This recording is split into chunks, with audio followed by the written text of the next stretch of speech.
sistémicas, bacilosas y las pococosas. Bien, esto es un pequeño pantallazo de las micosis profundas. Son provocadas también por hongos dimorfos. ¿Qué quiere decir la palabra dimorfo? Que tiene dos morfologías. La que vive en el medio ambiente, que es la forma saprófita, que vive en la tierra, que viven donde crían aves, pollo, gallinas, palomas, viven donde hay cavernas, porque en la defecación de estos animales, ahí está la forma saprófita de esto, su primera forma, como dijimos que es dimorfo, o sea, las primeras formas que son saprófitos, en el medio ambiente. Y la forma de levadura, ya cuando ingresa al organismo del ser humano, esa se transforma, ese hongo se transforma en levadura ya, por la temperatura aumentada que hay en el cuerpo. Y ahí va a provocar la infección. Estos hongos saprófitos que viven en estos lugares que he indicado, en la tierra, lugares donde hay aves y defecan, gallinas, pájaros, murciélagos que viven en cavernas, ahí defecan y ahí está ese hongo. Es un hongo que va a tener afectación sistémica. ¿Y cómo nos contagiamos el humano? ¿Cómo se contagia? Se contagia mediante la inhalación. No se contagia ni por un traumatismo, no se contagia de persona a persona, no. Se contagia cuando esa gente, por ejemplo, están destruyendo un edificio y hay hongo ahí, entonces los hongos comienzan a ponerse en el aire, nosotros lo podemos aspirar si entramos ahí y contagiar. O sea, es por inhalación. Repitiendo, los superficiales, contacto de persona a persona, de persona a animal o de persona a tierra. Subcutánea mediante un traumatismo previo, también son hongos dimorfos, pero tiene que haber un traumatismo, arañarse con un gajo de una flor o una espina de una madera. Y las profundas, ninguna de estas formas, es por inhalación. Como la tuberculosis pulmonar. ¿Cómo se contagia? Pero de persona a persona. Esta no se contagia de persona a persona. No hay contagio interpersonal de ninguna micosis profunda. Es contagio de los hongos que están en el medio ambiente, en los lugares que he indicado, y por medida inhalatoria. ¿Cómo le vamos a estudiar? La ectoplasmosis, la paracoccidioides. Y estos hongos, entonces, hemos dicho, se adquieren mediante la inhalación de esporas o de microconidios. Inhalación. Pero no hay contagio de personas. Yo puedo tener paracoccidioides, no lo voy a proteger a ninguno de ustedes. Por más que yo esté hablando y esté hablando.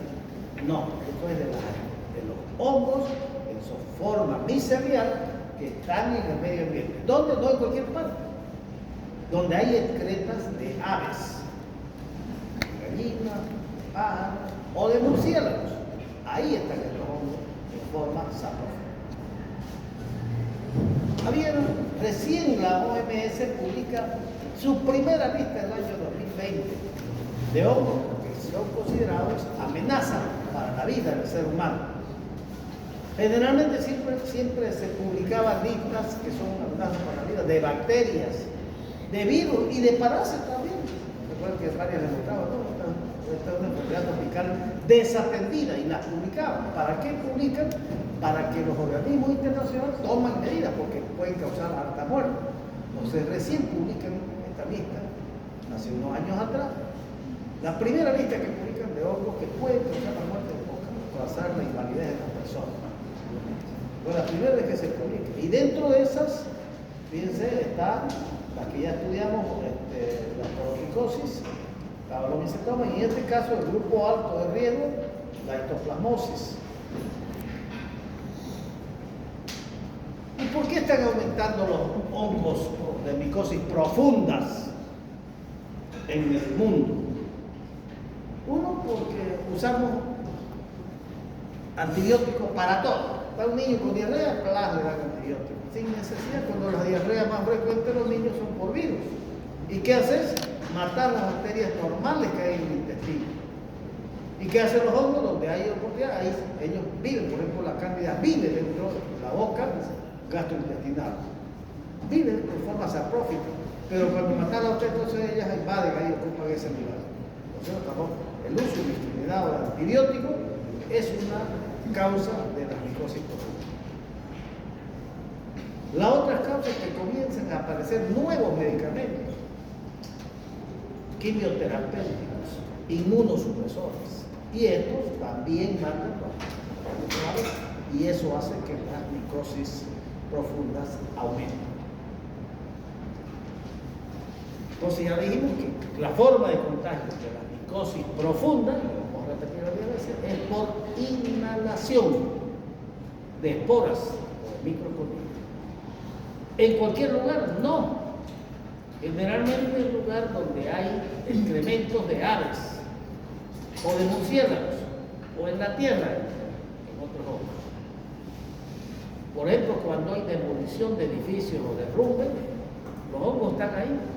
Se derrumba, entonces eso se dispersa y sale en el ambiente y la persona que entra ahí se puede contagiar porque va a inhalar eso. Los técnicos que arreglan aires también son un riesgo porque comienzan a destapar y ahí está no, porque hay alta humedad, entonces pueden inhalar las esporas que liberan.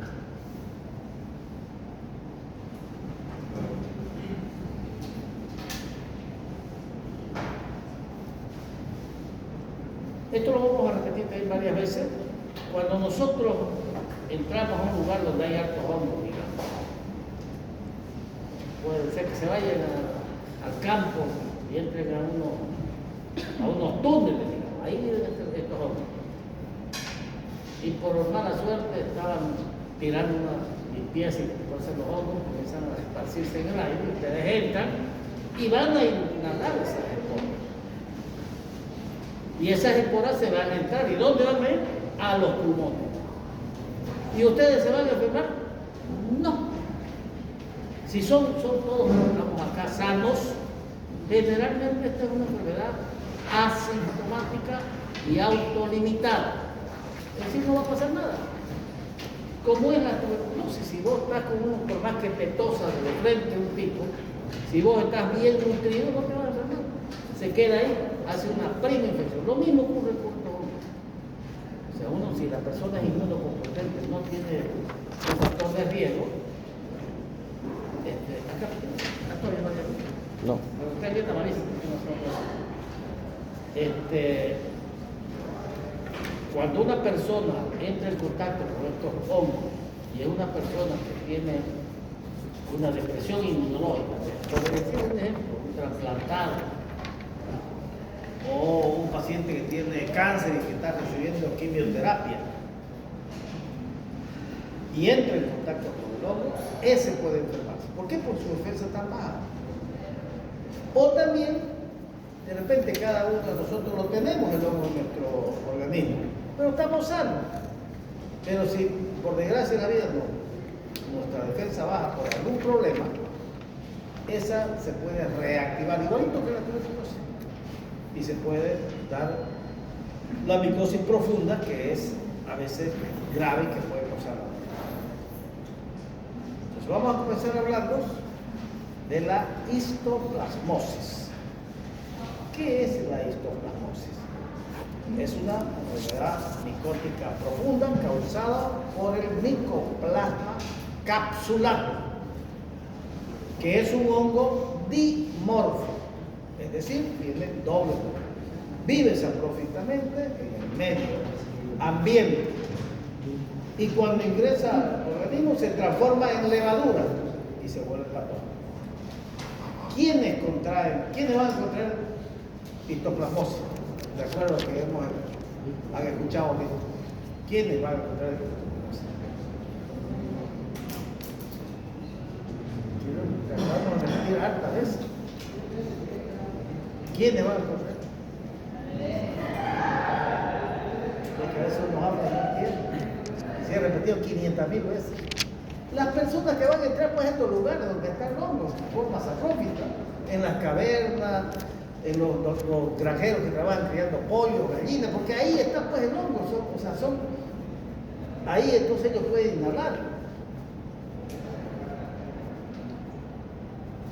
En esas personas, acá no hay, para no ser que estén derrumbando una de estas cosas, entonces ahí el hongo puede pulular el área y ahí infectar. Entonces, ¿quiénes van a ser? Los que estén en contacto con el hongo. ¿Quiénes están? Los que trabajan pues con gallineros, crían gallinas, o pájaros, o entran a las cavernas. ¿Es contagiosa la toxicosis? ¿Es o no? Pues si acabamos de decir hartas veces, lo he repetido, no es contagiosa, es una enfermedad infecciosa, sí, porque es provocada por uno, pero es contagiosa de persona a persona, no. No es porque yo hable y elimino, yo no elimino a mí. Por más que yo esté enfermo y elimino, no voy a contagiar. Se contagia del medio ambiente mediante la inhalación de las esporas. No hay contagio interpersonal. ¿Dónde se encuentra la ectoplasma capsular? ¿Dónde lo vamos a encontrar? Ese de aves. ¿Ah? ¿Dónde? ¿Aquí? No, en las zonas húmedas. Eso, donde hay guano, excretas o heces fecales de la gallina, las palomas o los murciélagos. Ahí se van a encontrar estas esporas. Cuando hay una tala, por ejemplo, de árboles, estos están ahí, pues entonces pueden los hongos salir al medio ambiente y nosotros inhalar las esporas. ¿Y cómo puedo prevenir entonces la histoplasmosis? Si voy a entrar a una caverna, mejor ponerme barbijo, porque entra por inhalación. Si voy a entrar a una caverna también, o sea, van a fumigar, digamos, poder echar agua ahí para que no salgan los hongos. Pero lo fundamental es fumigar, si va a entrar antes, o en la carrera de aire ponerse un barbijo, para que no absorban las esporas. Entonces, esta es una enfermedad o una infección. ¿Cuál es la diferencia entre infección y enfermedad?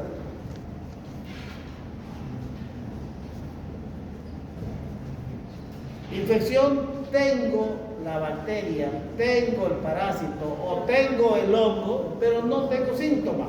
Eso es infección. Y enfermedad es cuando tengo la bacteria, tengo el parásito o tengo el hongo y tengo sintomatología. Esa es la diferencia entre infección y enfermedad.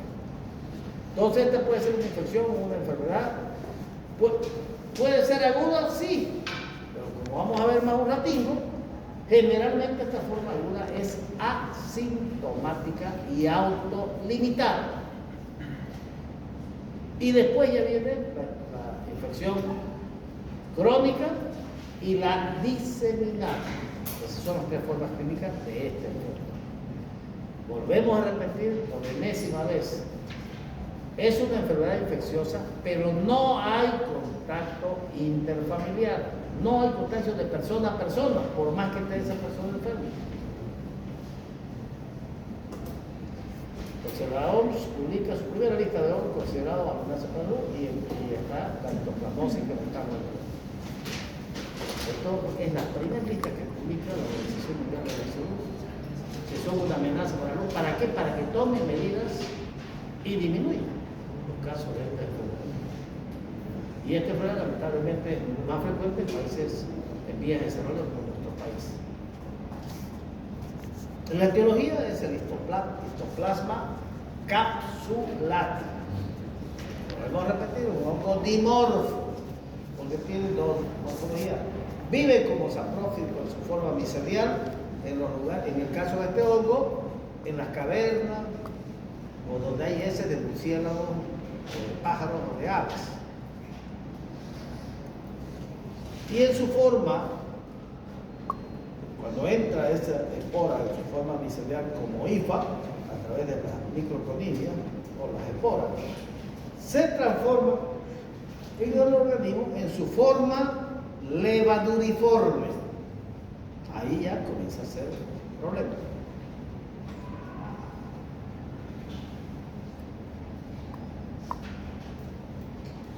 ¿Cómo ingresa? De todas maneras vamos adelantando un poco. ¿Cómo ingresa? Yo entro a una caverna o a un lugar donde ha habido un pequeño, están refaccionando la casa y están harto polvo, y ahí de repente hay humedad y están los hongos ahí saprófitamente.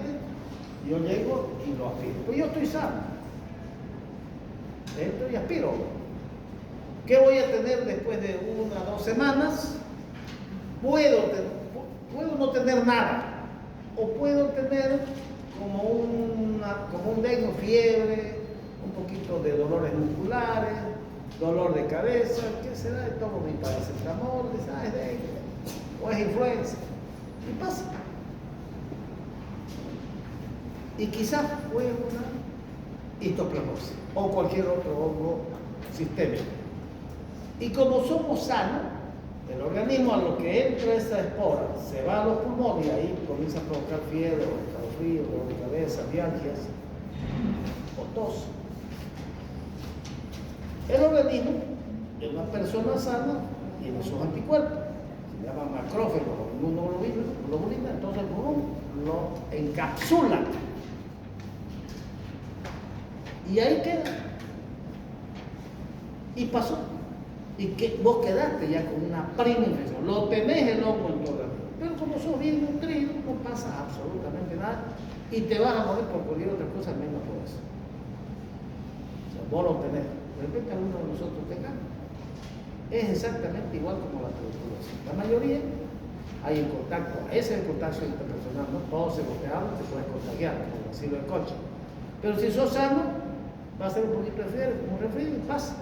Ya tenés la primera infección. O sea, no estás enfermo. Tenés la infección, pero no estás enfermo. Lo mismo ocurre con los hongos, que se adquiere la micosis profunda. Si el paciente es inmunocompetente, no está enfermo, no pasa nada. Miren, lo tiene aquí. Ahora, si esa misma persona entra en contacto en un lugar donde está refaccionando la casa y es un paciente enfermo que recibe quimioterapia por una leucemia, por poner un ejemplo, o es trasplantado, toma corticoides, entonces ese entra el hongo, va a los pulmones y ahí puede provocar sintomatología más grave. Esa es la forma inicial, se llama la primo-infección. Cuando ya vos sos inmunocompetente o tenés ahí la cosa, pero por azares de la vida te pones enfermo con enfermedad grave, por ejemplo, te dio VIH, ahí ese hongo que estaba ahí en tu organismo, que lo había tu defensa, lo había encapsulado, puede reactivarse y ahí las cosas se ponen feas.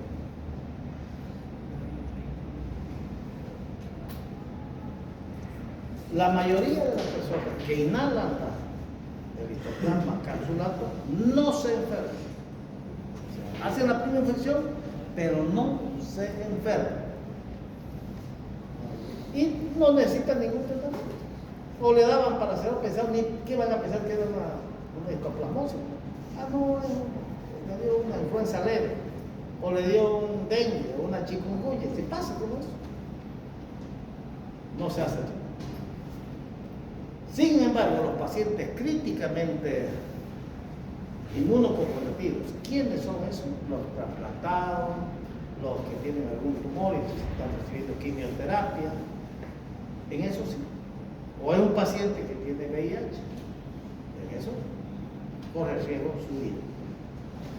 La transmisión, estamos repitiendo altísimas veces, es por la inhalación de esporas o de microconidios. Inhalación. No hay contagio interpersonal. ¿Dónde hay más riesgo de infección? Cuando hay la tala de los árboles. Están ahí los árboles. Entonces vos talás los árboles y esos hongos comienzan a liberarse al medio ambiente, al aire. O cuando hay demolición de edificios, comienza a esparcirse a todo el barrio los hongos que estaban ahí en los edificios. O las personas que decíamos que trabajan con aire acondicionado. Esto es lo que ilustra más o menos la fisiopatología. Fíjense dónde está esto. Estos son los micelios, las IFAS. Aquí ven los murciélagos y aquí los criaderos de aves. Entonces estos defecan, ahí esto está harto, puede haber harto histoplasma o otra micosis profunda. En este caso micopalato. Estas son las IFAS. Estas están en forma saprófitas ahí en el medio ambiente, no causan daño a nada.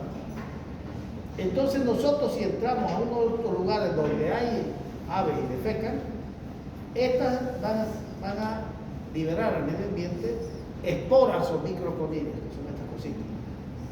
Nosotros la inhalamos. ¿Y dónde se va a hacer? A los pulmones.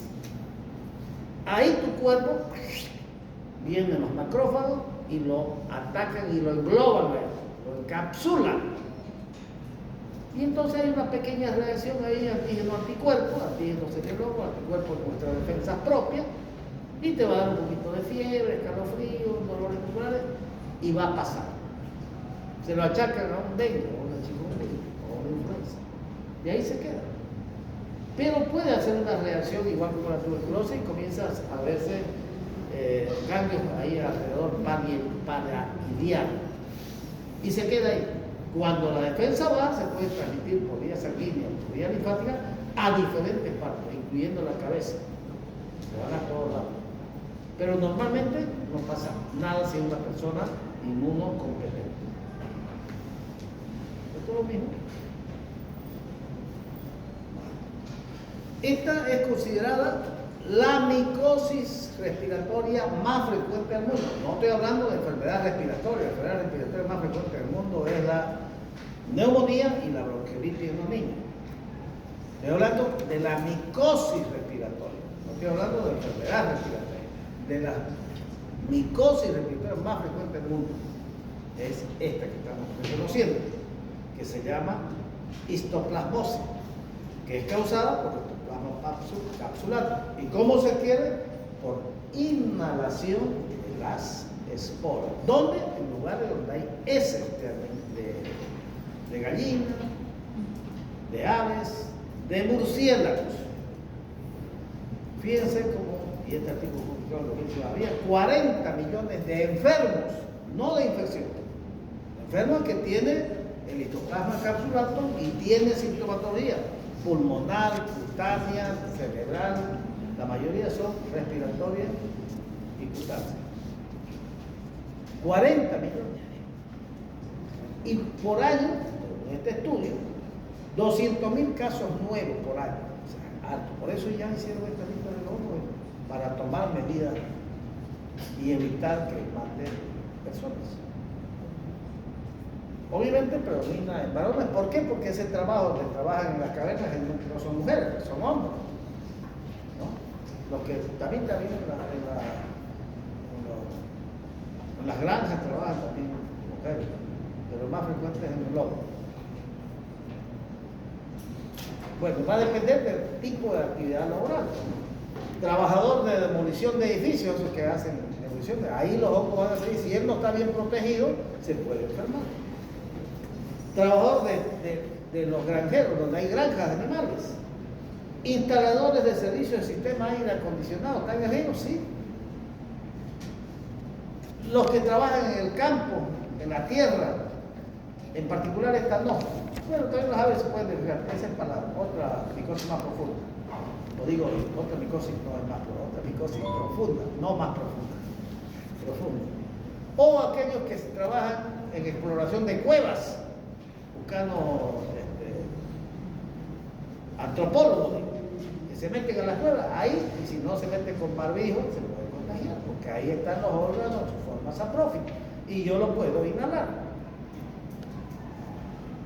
Bueno, y en los pacientes inmunodeprimidos, en un paciente normal no vas a tener, como dijimos, como un dengue, como una influenza leve, pero en un inmunodeprimido puede tener muchas sintomatologías. O uno que esté con SIDA. Este es un cuadrito de lo que hemos hablado. Entonces, ¿qué es la primoinfección? Es la inhalación de las esporas en lugar donde está este hongo en particular, pero también de los otros hongos. Pero estamos hablando de histoplasmosis. ¿Dónde va a ir eso? Como dijimos en la imagen, va a ir a los pulmones. En primer lugar, a los que inhalan se va a los pulmones. En los pulmones, el cuerpo reacciona y forma el complejo primario. Es igual que la tuberculosis. Lo bloquea el bacilo del Koch, aquí lo bloquea el citoplasma capsular. La defensa de nosotros, porque ante cualquier agresión por una bacteria, el cuerpo siempre responde a defenderlo. Entonces esto una vez que entró sí ya al organismo se transformó en levadura, ya no hay micelia, ya no hay hifo, se transformó en levadura por las condiciones de mayor temperatura en los tejidos del ser humano. En la persona puede pasar así como dijimos, como un dengue, y pasa. Y ahí se queda. Ya estamos con el hongo en nuestro organismo, porque como somos sanos no pasa nada. Ya dijimos, pues vivir con eso todavía, se va a morir por diabetes o por alguna otra cosa. Pero si las condiciones de esa persona que hizo la primera infección, la prima infección, bajan su defensa por diferentes motivos, esa está en riesgo de diseminarse, de reactivarse y provocar una histoplasmosis crónica y peor aún, sobre todo los pacientes con SIDA, una histoplasmosis diseminada. Y esto, la mortalidad es alta, lo puede matar. Los pacientes sidóticos se mueren generalmente por enfermedades micóticas. Generalmente.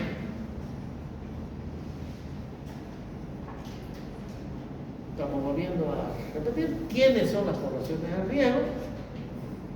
Donde hay demolición de gallineros, palomares o edificios, donde entran a las grutas de murciélagos, los biólogos, trabajadores que trabajan en viabilidad haciendo los ductos, digamos, no pasa por debajo.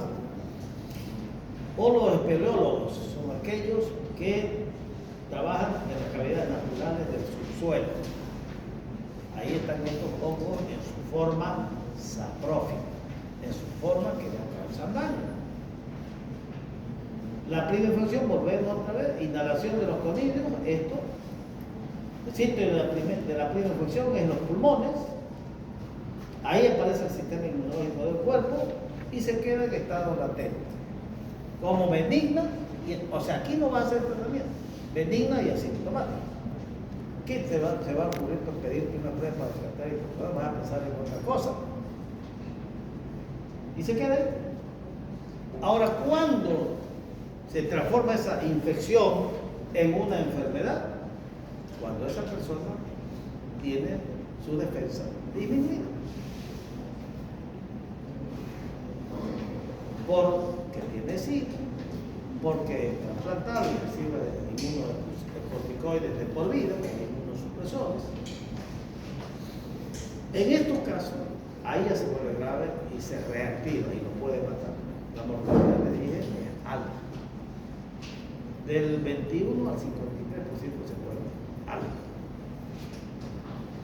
La histoplasmosis enfermedad, ¿cómo la podemos clasificar? La aguda dijimos que es autolimitada cuando ingresa, pero ya de ahí podés hacer una histoplasmosis pulmonar crónica, es decir, tiene antecedentes que tiene un problema respiratorio crónico y ahí se reactivó este histoplasma y va a causar como una tuberculosis, va a ser una caverna, va a haber infiltrado, ahí hay que hacer tratamiento. Y el tratamiento es largo como la tuberculosis, más largo incluso por el tratamiento de la tuberculosis de 6 meses. En esto el tratamiento es 1 año con antimicóticos. La droga de elección es el itraconazol para esta forma clínica. La otra forma clínica es la diseminada. ¿Esa en quienes se presenta? Sobre todo, y hay trabajo ya, en pacientes que tienen VIH o SIDA, síndrome de inmunodeficiencia adquirida, o VIH, llamada. Esta diseminada puede ser aguda, puede ser subaguda o crónica. La diseminada. Esta es una forma crónica de, como le dije a los que llegaron tarde, le dije al comienzo, yo miro esta placa y quería pensar que es una histoplasmosis o es una paracoccidioide micosis. No, yo me decía esta es una neumonía grave adquirida en la comunidad. Y si tiene antecedentes, que hay alguien ahí, yo digo, hasta puede ser tuberculosis, pero más frecuente sería una infección bacteriana, pero no conocida, digo una neumonía. Y adquirida de la comunidad, se llama la neumonía bacteriana. ¿Y qué le voy a hacer? Lo voy a internar y le voy a poner antibiótico. ¿Y qué antibiótico de elección? Penicilina, sódica cristalina. O dice, ay, me fea, mejor pongamos más fuerte, si me ponen cefotaxima o ceftriaxona. Y no mejora. Ahí en ese paciente que tiene esta neumonía adquirida y no mejora, entonces, y como los pacientes que tienen neumonía casi es muy difícil hacer cultivo en los niños sobre todo. ¿Por qué? Porque no es vectora. Y para hacer hay que hacer un lavaje bronquial y hacer un análisis invasivo. Pues no se hace. En un adulto sí podemos hacer el cultivo. Entonces ya en esta persona que no mejora hay que pedir análisis. Puede ser cultivo o antígeno de ELISA para buscar antígeno de histoplasma. Repitiendo la forma clásica, la aguda es la que pasa desapercibida y es autolimitada. La pulmonar crónica, que tiene antecedentes, que tiene una enfermedad crónica de base, y la diseminada, que puede ser aguda, subaguda y crónica. Esa es la más grave. ¿Y quiénes se presenta esa? En pacientes inmunodeprimidos, especialmente en pacientes con HIV.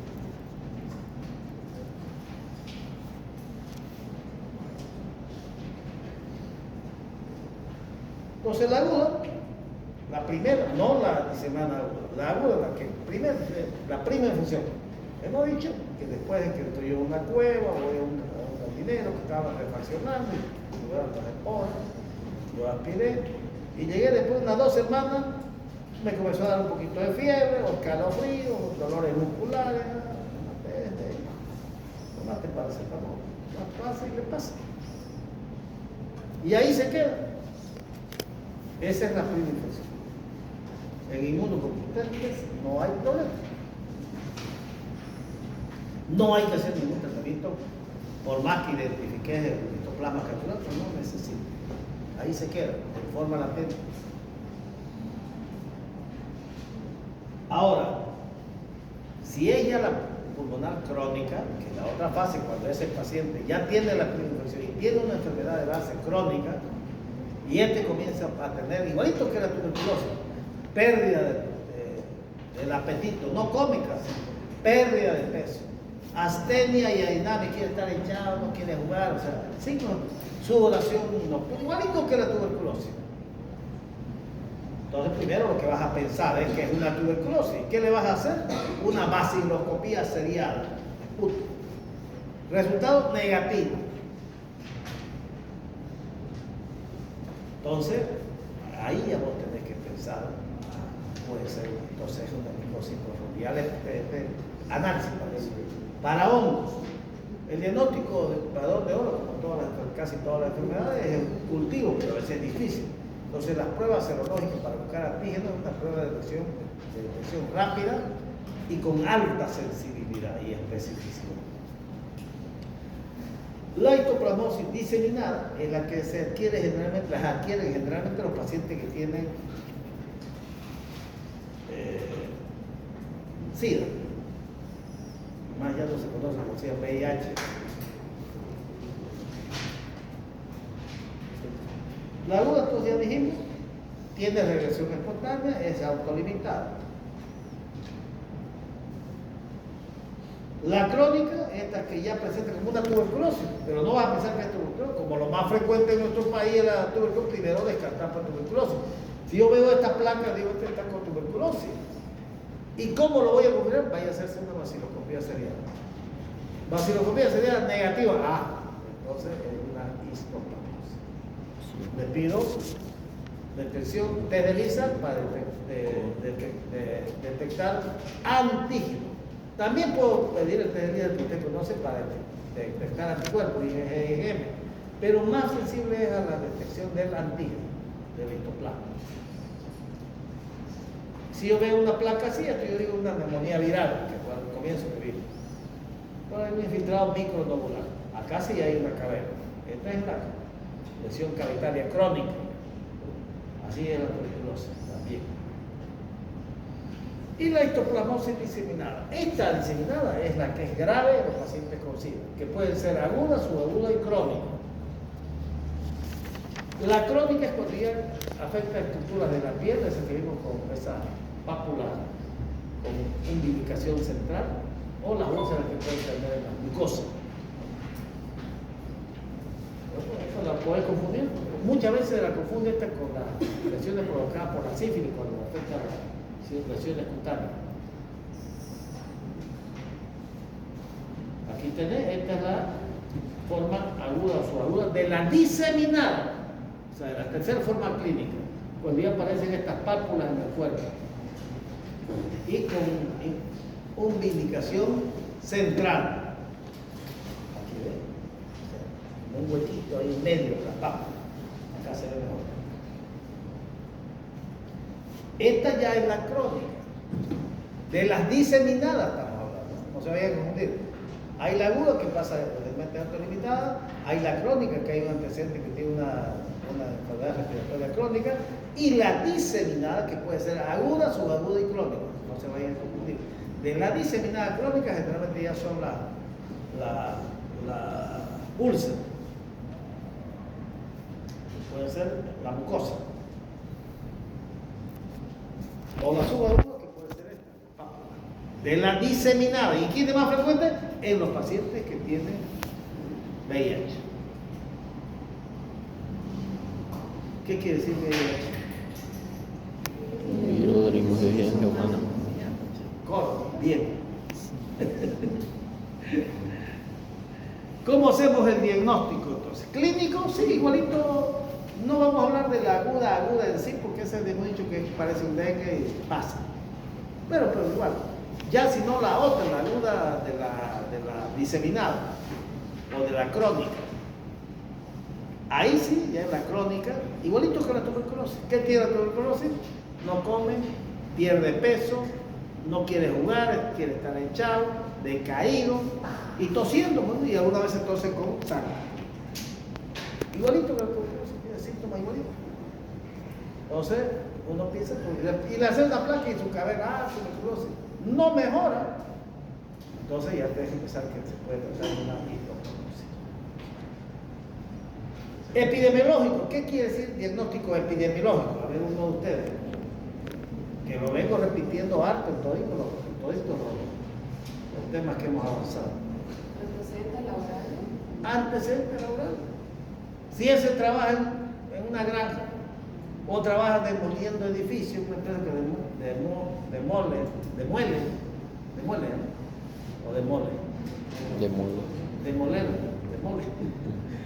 de edificios, entonces el antecedente epidemiológico es importante.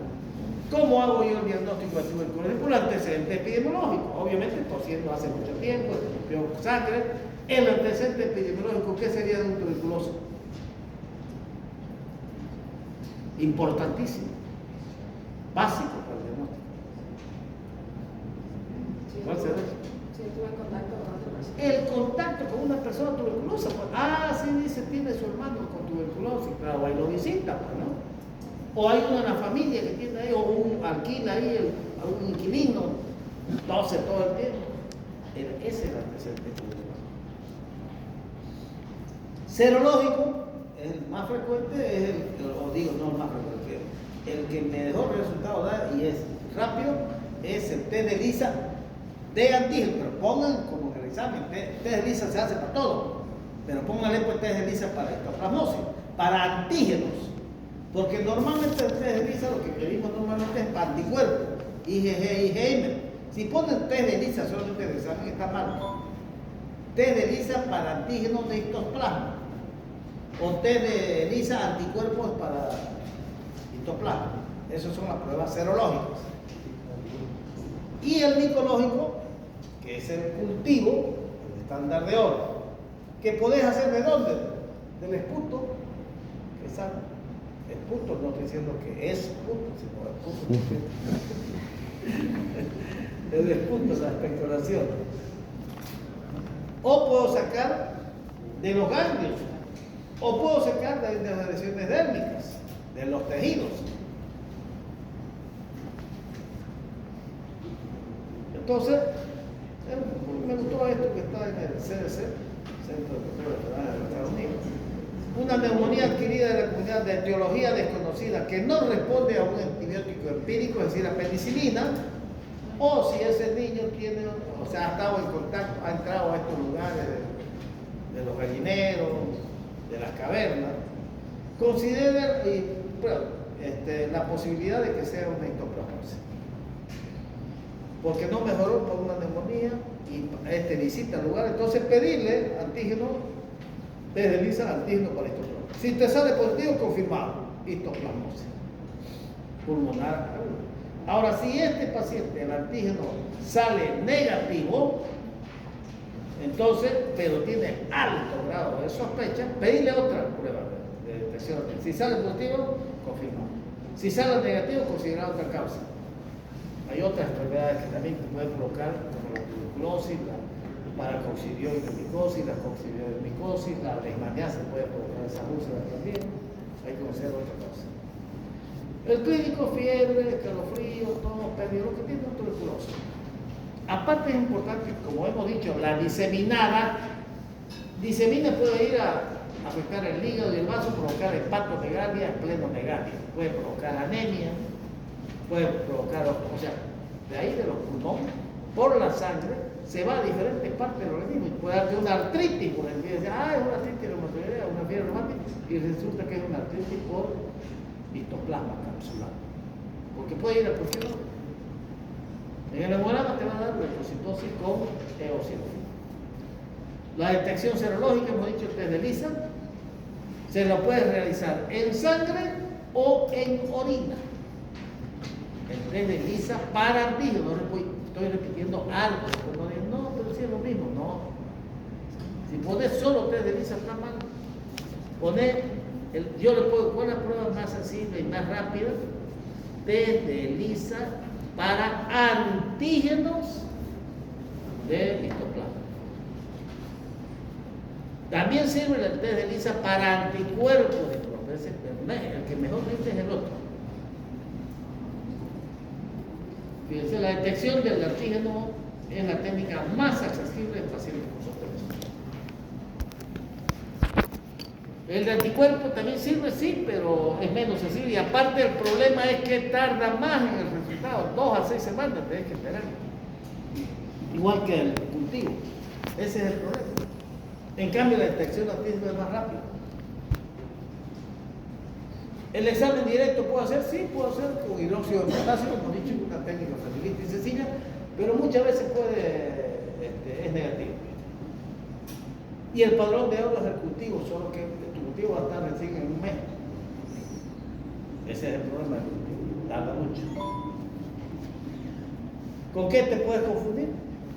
Con tuberculosis pulmonar, con una paracoccidioides o una tomicosis sudorínica, con una leishmaniasis por esas úlceras que tiene. Y acuérdense que es una enfermedad crónica. Tratamiento, en los casos leves a moderados, o en la infección aguda, generalmente no se hace tratamiento.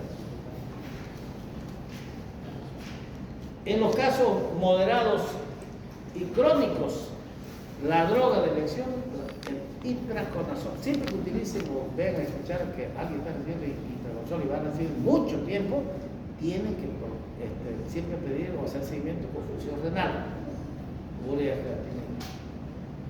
Entonces el tratamiento se hace 200 miligramos 3 veces al día durante 3 días y luego 200 miligramos 2 veces al día por 1 año.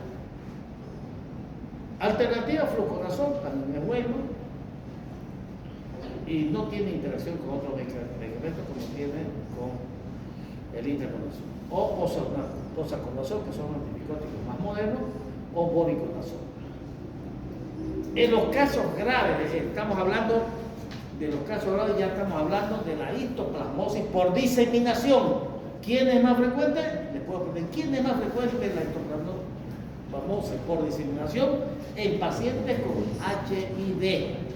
En esos casos, la droga de elección ya no es el itraconazol. La droga de elección es la fosfodiesterina B. liposomal. Es por vía endovenosa. ¿Cuánto tiempo? Durante 2 semanas. Esa es la droga. Y ya de ahí para adelante, 12 meses ya intracorporal. Pero primero se empieza con anfotericina B, liposomal. Esto es lo mismo, un poquito para que usted lo vea en su casa, lo mismo que hemos estado hablando, pero fíjense en el diagnóstico. La mayoría, fíjense, antígeno, 83% de sensibilidad. El test de ELISA, pero para detectar antígenos. Incluso mejor que el cultivo. En la aguda hemos dicho que no es necesario, ¿no?, dar tratamiento. En la crónica sí. Y en la droga de lesión del intracorporal. Lo mismo que hemos repetido. Pero fíjense el antígeno otra vez, para diagnóstico. Es mejor y una prueba rápida. ¿Cómo va a prestarse clínicamente? Como una tuberculosis. Exactamente. Y la diseminada, ya esa es la más grave. Esa es la droga de lesión, es anfotericina B por 2 semanas y luego intracorporal. ¿En quiénes es más frecuente? En los pacientes con inmunodepresión, especialmente en los pacientes con HIV.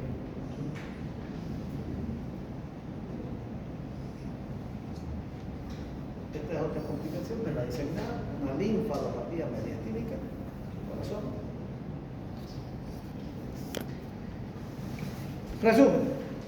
La histoplasmosis es una infección micótica común adquirida por inhalación. ¿Cómo se adquiere la histoplasmosis? Por inhalación de esporas. Puede causar una infección primaria aguda que generalmente es autolimitada, o provocar una crónica o una diseminada. La diseminada puede ser aguda, subaguda o crónica. Se diagnostica principalmente el cultivo en el factor de oro, pero tarda mucho. Entonces es mejor hacerle un test de antígeno, test de ELISA, buscando antígenos de histoplasma. La infección primaria casi siempre pasa desapercibida, es autolimitada, no es necesario hacerlo. Fíjense que la tasa de mortalidad en pacientes con HIV, miren, se puede morir del 21 al 53%. Muchos de los SIDA se mueren por esto. Peor si no hace tratamiento, mira vos, el 90% se muere. Por eso está considerada una enfermedad de satélite de alto riesgo para la salud. Porque ahora el HIV se cura, siempre y cuando vos lo detectes a tiempo. Llega a tu tratamiento. Pero mismo haciendo, te puede morir. Acuérdense que los hongos son oportunistas. Donde están las enfermedades, utilizar antibióticos y mata a trichinómeros y bacterias y todo, esas bacterias saprófitas que hay, o parásitos saprófitos que hay en el organismo, que no nos causan daño, lo mata y entonces el hongo, la cándida que está ahí al acecho, va y ocupa ese lugar y se vuelve patógeno. En la infección de la droga de lesión del intracorporal, excepto en la infección grave, es decir, la diseminada grave. En esa utilizar anfotericina B, mejor si tenés la liposomal. 3 miligramos por kilo, 2 semanas y luego pasaje intracorporal durante 12 meses. Esta es cuando pones la caja de PET, así que tiene un algodón de ese tipo. Ya esto es microscópicamente, aquí tenés la IFA y las esporas de los algodones. Y esta es la crónica diseminada cutánea que tiene pápulas con indicación central. Aquí se acaba. Bueno, muchachos, para los que llegaron, parte de la lista, por favor. Para los que llegaron tarde, ya la habíamos programado para esta, o sea, no, pero no habíamos dicho, aunque no se programó, que el examen iba a ser el